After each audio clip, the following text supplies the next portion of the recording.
आए दिन आप सुनते होंगे कि बहुत से लोगों की आइडेंटिटी, उनका कार्ड डिटेल्स या फिर जो भी पेशेंट्स हॉस्पिटल में एडमिट थे या फिर एडमिट हैं, उनकी डिटेल्स चोरी करके डार्क वेब पे डाल दी गई है और जहां पे आप जाके इनके डिटेल्स को परचेज भी कर सकते हैं। तो डार्क वेब क्या होता है, डीप वेब क्या होता है, सरफेस वेब क्या होता है और शैडो वेब क्या होता है, इन सब की जानकारी आपको इस वीडियो में मिलेगी और आप इन सबको एक्सेस कैसे कर सकते हैं, इन सब के अंदर आपको क्या मिलेगा और क्या ये सेफ है या फिर ये सेफ नहीं है, इन सब के बारे में इस वीडियो में चर्चा होगी। नमस्ते दोस्तों, मेरा नाम है शुभम और आप देख रहे हैं टेकडी और आपकी इजाजत के साथ आज की इस कथा का प्रारंभ करता हूं। डीप वेब और डार्क वेब सेम नहीं होता है, बट ये बहुत जगह ओवरलैप करता है। आप शायद ये समझ नहीं पा रहे होंगे। आप इस वीडियो को पूरा देखिए, आपको सारी बात समझ में आ जाएगी। दोस्तों, अगर आपने गूगल पे कुछ भी सर्च किया और रिजल्ट आपके सामने है तो ये सारा कुछ आता है आपका सरफेस वेब के अंदर। और ऐसी कोई भी चीज इंटरनेट के अंदर जो कि आपका इंडेक्स नहीं है किसी भी सर्च इंजन के अंदर, वो आपका आता है डीप वेब के अंदर। जैसे कि आपका नेटफ्लिक्स हो गया। अगर आपको नेटफ्लिक्स पे कोई मूवी देखनी होती है तो आपको लॉगिन आईडी और पासवर्ड डालना होता है। अगर आप गूगल पे सिंपली सर्च करेंगे किसी मूवी का नाम तो वो वहां से आपका प्ले होना शुरू नहीं हो जाता है। आपको प्ले करने के लिए उसमें लॉगिन आईडी और पासवर्ड डालना होगा। ठीक ऐसे ही किसी ऑफिस का डेटा अगर आप उसको एक्सेस करना चाह रहे हैं तो आपको वहां पे आपकी अथॉरिटी या फिर आपको लॉगिन आईडी पासवर्ड डालना होगा।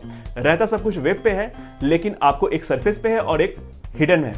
डार्क वेब को समझने के लिए ये जो फिगर आपके सामने आइसबर्ग का है, इसे देखकर आप आसानी से समझ पाएंगे कि जो दिखता हुआ सरफेस है, जो आइस का दिख रहा है सरफेस, जो पानी के बाहर है, वो आपका सरफेस वेब है। और जो पानी के अंदर है, जो आप नहीं देख पा रहे हैं, वो आपका डीप वेब है। और डीप वेब के अंदर ही आपका एक सब सेक्शन है जो कि डार्क वेब कहलाता है। हालांकि डार्क वेब और डीप वेब सेम नहीं होता है, लेकिन मैंने शुरू में कहा था कि बहुत जगहों पर ये दोनों डार्क वेब और डीप वेब ओवरलैप करते हैं और इन्हें कई बार डिस्टिंग्विश कर पाना थोड़ा मुश्किल होता है। क्योंकि डार्क वेब को इंटेंशनली हाइड किया जाता है, इसलिए आपको इसे एक्सेस करने के लिए भी एक खास तरह के ब्राउजर की जरूरत होती है, जिसको कि आप द ओनियन राउटिंग बोलते हैं या फिर आप उसको टॉर भी बोलते हैं।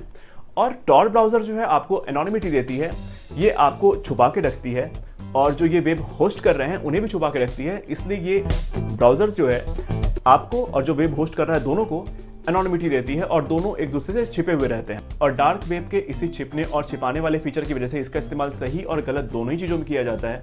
अगर गलत चीज़ों की बात कर ले तो आपके दिमाग में जो भी गलत चीज़ें आ रही हैं, जो भी इलीगल चीज़ें आ रही है, वो सारा कुछ इस पे होता है और वो सारी चीज़ों का ट्रेडिंग भी इस पे होता है। और सही चीज़ों की अगर बात कर लें तो जो भी एक्टिविस्ट हैं, जो भी विसल ब्लोअर हैं या फिर जो भी न्यूज़ चैनल हैं जिनको कि बाउंड किया गया है किसी कंट्री के अंदर, वो न्यूज़ बाहर नहीं पहुंचा सकते हैं, तो वो इसका इस्तेमाल करते हैं ताकि वो न्यूज़ एक बाउंडेड एरिया से बाहर निकल के आप तक पहुंचे। डार्क वेब को यूज करना इलीगल नहीं होता है, लेकिन डार्क वेब पे इलीगल काम करना इलीगल तो होगा ही। द ओनियन राउटिंग यानी कि टॉर, यहाँ पे ओनियन राउटिंग इसे इसलिए बोला जाता है क्योंकि यहाँ पे आपको प्याज की तरह बहुत सारे लेयर्स में इंक्रिप्शन देखने को मिलता है और साथ ही जो भी वेब पेज आप सर्च कर रहे हैं उसे ये बहुत सारे प्रॉक्सी सर्वर से राउटेड करके आप तक पहुँचाता है, जिसकी वजह से जो भी वेब पेज आप खोल रहे हैं वो थोड़ा स्लो तो होता है, लेकिन इसी की वजह से आपको एनोनिमिटी भी मिलती है और आप छिपे भी रहते हैं और साथ में होस्ट भी छिपा रहता है आपसे। जो भी साइट टॉर एक्सेसिबल होगा उसका डोमेन नेम जो होगा वो .onion होगा लास्ट में। और साथ ही मैं आपको ये भी बता दूं, जो भी वेबसाइट डार्क वेब के अंदर होता है वो आपको बहुत ही आसानी से याद होने वाला नहीं, क्योंकि वो कुछ इस तरह का वेबसाइट आपको उसके अंदर देखने को मिलेगा। डार्क वेब के अंदर जो भी मार्केट होता है और उस मार्केट में जो ट्रांजेक्शन होता है पैसों का, वो बिटकॉइन में होता है, क्योंकि ये बहुत ही ट्रस्टेड होता है और साथ ही ये एक दूसरे की पहचान को भी छुपाए रखता है। बट मेरा सजेशन ये है कि अगर आपको ज़्यादा कुछ नहीं पता है डार्क वेब या फिर इंटरनेट के बारे में, तो आप डार्क वेब को एक्सेस ना ही करें तो बेहतर होगा।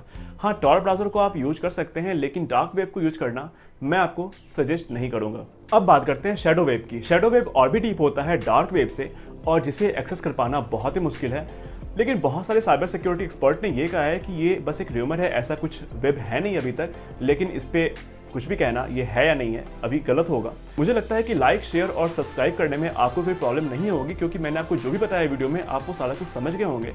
मिलते हैं फिर से किसी नेक्स्ट वीडियो में किसी नए टॉपिक के साथ। तब तक के लिए धन्यवाद। Thank you.